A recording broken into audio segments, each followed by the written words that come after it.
Hi friends, welcome to my channel.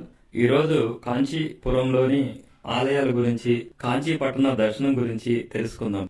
భారతదేశంలో అతి ప్రాచీన నగరాలుగా పురాతన కాలం నుంచి చెబుతూ వచ్చారు. అవి మధుర, కాశీ, కాంచీ, అవంతిక, మయ, గయ, ప్రయాగ. ఇందులో కాంచీపురం ఒకటి. కొన్ని వేల సంవత్సరాల కాలం నుండి కాంచీపురం ఒక వెలుగు వెలుగుతూనే ఉంది. ఎంతో మంది రాజులు, సామ్రాజ్యాధీశులు తమకు సంబంధించిన ఒక అద్భుతమైన జ్ఞాపకాన్ని ఇస్తూ మనకు దానిని అందిస్తూ వెళ్తూ ఉన్నారు. అలా కాలక్రమేణా ఎన్నో వందల ఆలయాలు మనకి ఈ ఊరిలో మిగిలాయి.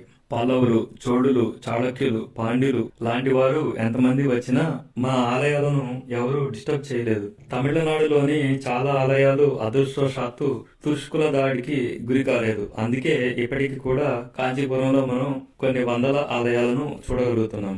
అయితే అన్ని ఆలయాలను మనం దర్శించేంత సమయము తీరిక ఉండకపోవచ్చు. అందుకే మేము ఒక రోజు లేదా 2 రోజులలో చాలా తీరికగా చక్కగా దర్శించుకునే విధంగా ఒక 10 అద్భుతమైన, అతి ముఖ్యమైన చారిత్రక నేపథ్యం ఉన్న 10 ఆలయాల గురించి మాత్రమే ఇక్కడ ఈ పోస్ట్ లో మీకు వివరిస్తున్నాను. అవి: 1 కాంచి కామాక్షి అమ్మవారి ఆలయము, 2 ఏకాంబరేశ్వర స్వామి వారి ఆలయము, 3 వరదరాజ స్వామి ఆలయము, 4 కైలాసనాథర్ ఆలయము, 5 వైకుంఠ పెరుమాళ్, 6 పాండవదూత పెరుమాళ్ ఆలయం, 7 వామనమూర్తి ఆలయం, 8 కచ్చపేశ్వర స్వామి వారి ఆలయము, 9 కుమారకోటం, 10 చిత్రగుప్త ఆలయం. ఈ ఆలయం దర్శించుకోవడానికి నేను మీకు ఏ రకమైన సీక్వెన్స్ ఇవ్వడం లేదు. ఎందుకంటే కాంచీపురంలో మాక్సిమం ఆలయాలు ఉదయం 8 నుంచి మధ్యాహ్నం 12 గంటలకు, తిరిగి 4 గంటల నుండి సాయంత్రం 8 గంటల వరకు మాత్రమే తెరిచి ఉంటాయి. అయితే వరదరాజ పెరుమాళ్ ఆలయం 7 గంటలకు, కామాక్షి అమ్మవారి ఆలయం ఉదయం 6 గంటలకు కూడా ఒక్కొక్కటి ఇలా డిఫరెంట్ టైమింగ్స్ లో మనకి తెలియకుండా ఓపెన్ కావచ్చు. కామాక్షి అమ్మవారి ఆలయము, ఏకాంబరేశ్వర స్వామి వారి ఆలయము మధ్యాహ్నం 1 గంట వరకు కూడా తెరిచి ఉంటాయి. అందుకే ఆటో డ్రైవర్ల సహాయం తీసుకుంటే మనం ఉదయం 6 గంటల నుండి మధ్యాహ్నం 1 గంట వరకు కూడా ఆలయాలను దర్శించవచ్చు. ఆటో డ్రైవర్లు ఇచ్చే వివరాల వలన మనకి సౌలభ్యాన్ని బట్టి ఏ ఆలయం రష్ తక్కువగా ఉన్న సమయంలో దర్శించుకోవచ్చు అనేది తెలుస్తుంది. సాధారణంగా ఏకాంబరేశ్వర స్వామి వారి ఆలయము, వరదరాజ పెరుమాళ్ ఆలయము, కామాక్షి అమ్మవారి ఆలయము ఎక్కువగా రద్దీ ఉంటాయి.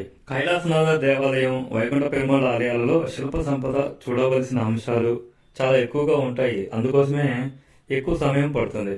ఆలయ శిల్పాలను, అందాలను చూడాలనుకునేవారు లీజర్ గా ఈ ఆలయం చూడటానికి తగు ప్లాన్ చేసుకోండి. మిగతా ఆలయాలన్నీ చాలా తక్కువ సమయాలలోనే దర్శనం అయిపోతుంది. అందుకే నేను ఆలయాల దర్శనానికి ఒక పద్ధతి అంటూ ఇవ్వడం లేదు. మీ వీలును బట్టి ప్లాన్ చేసుకోండి. ఇక ఒక్కొక్క ఆలయం గురించిన చిన్న వివరణలను ఇస్తున్నాను. 1 కాంచి కామాక్షి అమ్మవారు. అష్టాదశ శక్తి పీఠాలలో ఈ కాంచి కామాక్షి అమ్మవారు ఒకరు. సతీదేవి అమ్మవారి నాభి పడిన ప్రాంతం ఇది. ఈ ఆలయంలో అమ్మవారు పద్మాసనంలో యోగముద్రలో మనకి దర్శనమిస్తారు. అమ్మవారి చూపు తగిలితే చాలు మన మనసులో ఉండే కోరికలన్నీ నెరవేరుతాయి అని నమ్మకం. ఈ క్షేత్రానికి ఆది శంకరాచార్యుల వారికి చాలా అవినాభావ సంబంధం ఉంది. అందుకే ఇక్కడ శంకర మఠం చాలా ప్రసిద్ధి చెందింది. వీలుంటే తప్పనిసరిగా అది కూడా దర్శించండి. కాంచీపురంలో ఎన్ని శివాలయాలు ఉన్నా అమ్మవారి ఆలయం ఈ ఒకటే.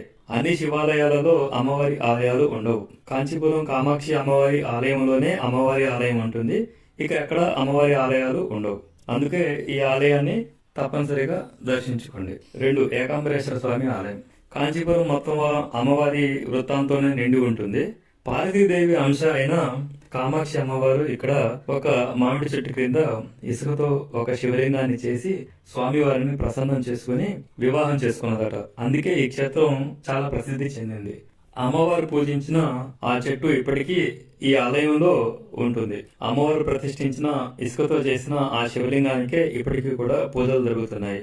అందుకే ఈ 2 ఆలయాలను మొదటి స్థానంలో ఉంచాము. ఏకాంబరేశ్వర స్వామి వారి ఈ ఆలయంలో 3500 సంవత్సరాల క్రితం అమ్మవారు పూజించినట్లుగా చెప్పబడుతున్న వృక్షానికి సంబంధించిన మాను అక్కడే ఒక చోట భద్రంగా ఉంచారు. దానిని తప్పకుండా చూడండి. అమ్మవారు తపస్సు చేసిన వృక్షం ఉన్న చోటనే మరొక వృక్షాన్ని ఉంచారు. ఆ సమీపంలోనే పార్వతీదేవి అమ్మవారు, శివుడితో సహా కుమారస్వామి వారు ఉన్నట్లుగా ఒక చిన్న గుడి ఉంటుంది. అది కూడా చూడండి. ఏకాంబరేశ్వర స్వామి వారి ఆలయం చుట్టూ ప్రదక్షిణ మండపాలు, అందులో ఉండే స్తంభాలు చాలా అద్భుతంగా ఉంటాయి. ప్రతి ప్రదక్షిణ మండపంలో కూడా మనకు భారతదేశంలో ఉన్న అన్ని శివాలయాలలో ఉన్న శివలింగ నమూనాలు, అయ్యనార్ల విగ్రహాలు అన్ని బారుగా వరుసలు తీరి మనకు చాలా కనువిందు చేస్తాయి. పంచభూత లింగ క్షేత్రాలలో ఈ క్షేత్రం ఒకటి. ఈ ఆలయ ప్రధాన గోపురం, దాని చుట్టూ పరిసరాలు ఎంతో అద్భుతంగా ఉంటాయి. కొంచెం సమయాన్ని వెచ్చించి ఫోటోలు, వీడియోలు లాంటివి తీపి గుర్తులను ఇస్తాయి కాబట్టి కొంచెం సమయాన్ని వెచ్చించండి. ఈ ఆలయ సమీపంలో చీరల అంగళ్ళు చాలా ఉంటాయి. ఏదైనా అవసరమైతే షాపింగ్ చేసుకోవచ్చు. వరదరాజ్ పెరుమాళ్ ఆలయం. ఈ ఆలయానికి సంబంధించి కూడా నేను విడిగా ప్రత్యేకంగా వీడియో చేశాను. దాని లింక్ కూడా డిస్క్రిప్షన్ లో ఉంది, చూడండి. వైష్ణవులు అత్యంత పరమ పవిత్రంగా భావించే 108 దివ్యాదేశ క్షేత్రాలలో ఈ క్షేత్రం ఒకటి. మొదట వరదరాజ పెరుమాళ్ వారి మూల విరాట్టు అత్తి వరదరాజ స్వామి వారిగా ఉండేది. అయితే అప్పుడు తుష్కుల దండయాత్ర గురవుతుంది అనే సందేహంతో మూల విరాట్టుని ఒక కోనేరులో దాచిపెట్టారట. అయితే ఆ ప్రాబ్లం సాల్వ్ అయిన తర్వాత ఆ మూల విరాట్టు ఎవరికి కనపడలేదు. అందుకే ఇంకొక మూల విరాట్టుని తయారు చేసేసి ప్రస్తుతం ఉన్న ఆలయంలో ఉంచారు. ప్రస్తుతం మనకి కనపడే ఆ మూల విరాట్ అలాంటిదే. దాదాపు ఒక 40 సంవత్సరాల తర్వాత ఏదో దుర్భిక్షం వల్ల కోనేరు పూర్తిగా ఎండిపోయిన పరిస్థితి కలిగిందట. ఆ సమయంలో ఈ పాత మూల విరాట్ విగ్రహం బయటపడిందట. అందుకే ఆ స్వామివారిని అక్కడే పూజ చేసి కొన్ని రోజులు, ఒక 40 రోజులు ఉంచిన తర్వాత తిరిగి కోనేరులోనే శయన స్థితిలోనే ఉంచారట. ఇది ఒక సాంప్రదాయం లాగా మారి ప్రతి 40 సంవత్సరాలకు ఒకసారి స్వామివారి విగ్రహాన్ని బయటికి తీసి మళ్ళీ పూజా కార్యక్రమాలు చేసిన తర్వాత తిరిగి కోనేరులోనే పంపించటం ఒక ఆచారంలాగా మారింది. గత సంవత్సరం మనకి అత్రి వరదరాజ స్వామి వారి ఆలయ దర్శనం జరిగింది. వరదరాజ స్వామి వారి ఆలయంలో బంగారు బల్లి, వెండి బల్లి ఉంటాయి. ఇవి సరీసృప దోషాలు ఏదైనా ఉన్నప్పుడు, అంటే బలులు లాంటి వాటిని చంపటం లేదా తెలియకుండా వాటికి తగలటం వలన జరిగే అపచారాలు, దోషాలు వంటివి ఇక్కడ ఈ రూపాలను తాకటం వల్ల పోతాయి అనే నమ్మకం ఉంది. ఈ బంగారు బలి, వెండి బలి ఈ వరదరాజ స్వామి పెరుమాళ్ ఆలయంలోనే ఉంటాయి. తాయార్ అమ్మవారి సన్నిధి కూడా ఇక్కడే ఉంటుంది. మనం ఉదయం 6 గంటలకు ఈ ఆలయానికి కనుక చేరుకోగలిగితే సుదర్శన్ చక్ర ఆళ్వార్ సన్నిధిని, అత్రి వరదరాజ స్వామి వారి ఆలయాన్ని, ఆ 100 కాళ్ల మండపాన్ని చూసేసరికి ఉదయం 7 గంటలు అవుతుంది. ఆ సమయంలో ఆ ఆలయంలోనే ఉన్న నరసింహస్వామి వారి ఆలయాన్ని దర్శించిన తర్వాత వరదరాజ స్వామి వారిని దర్శించుకుంటే ఆ తర్వాత బంగారు బలిని, వెండి బలిని దర్శించుకుని బయటకు వచ్చేసరికి 8:30 అవుతుంది. ఆ సమయంలో ఇక్కడ పొంగలిని ప్రత్యేకంగా నివేదిస్తారు. అంటే పొంగలిని ఇక్కడ తయారు చేసే విధానం వేరే విధంగా ఉంటుంది. అది తప్పనిసరిగా తీసుకోండి. దాదాపుగా ఒక పొట్లం 150 రూపాయల దాకా ఉంటుంది. కానీ అది 5 మంది అల్పాహారానికి సమానం. అంత బాగుంటుంది, చాలా అద్భుతంగా ఉంటుంది, మిస్ కావద్దు. కచ్చపేశ్వర ఆలయం. ఏకాంబరేశ్వర స్వామి వారి ఆలయంలో మనకి ఎలాంటి రూపం ఉంటుందో సేమ్ అలాగే అదే రూపుతో ఒక నమూనా ఆలయం లాగా ఈ కచ్చపేశ్వర స్వామి వారి ఆలయం కనపడుతుంది. ఒకవేళ ఏకాంబరేశ్వర స్వామి వారి ఆలయంలో దర్శనం సాఫీగా జరగనప్పుడు ఈ కచ్చపేశ్వర స్వామి వారి ఆలయం మనం దర్శించుకుంటే ఆ స్వామిని దర్శించుకున్న అనుభూతి కలుగుతుంది. ఇక్కడ ఆలయంలో కోనేరులో చాలా చేపలను వేశారు. పిల్లలు కొంచెం సేపు అక్కడ సేద తీరవచ్చు, వాటితో ఆడుకోవచ్చు కూడా. ఈ ఆలయం బస్టాండ్ కు చాలా సమీపంలో ఉంటుంది.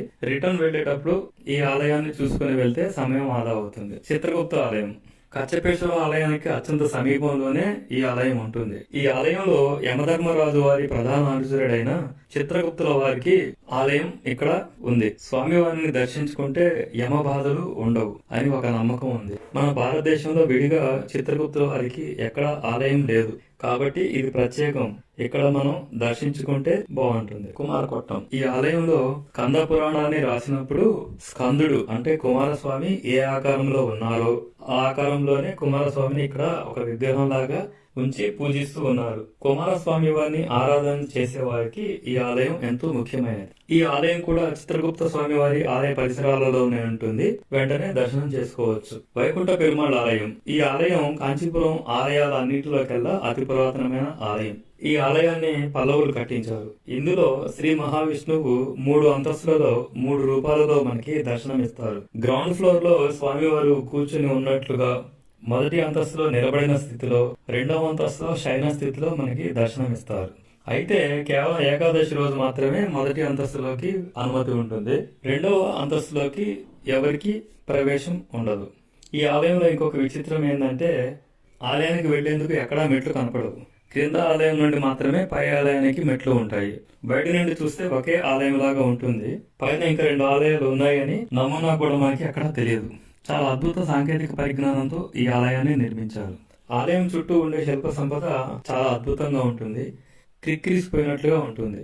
ఈ శిల్పాలలో పలవరాజైన నరసింహవర్మ చేసిన వేరువేరు నిర్మాణాల గురించి, ఆలయ శిల్పాల నిర్మాణం జరిగినప్పుడు ఎన్నో ఇతివృత్తాలను, విష్ణు పురాణానికి సంబంధించిన ఎన్నో కథలను శిల్పీకరించారు. చాలా లీజర్గా చూడాలి అంటే ఎక్కువ సమయం తీసుకుంటుంది. కాబట్టి కాంచీపురంలో చూడాల్సిన ఆలయాలలో ఈ ఆలయం ఒకటి.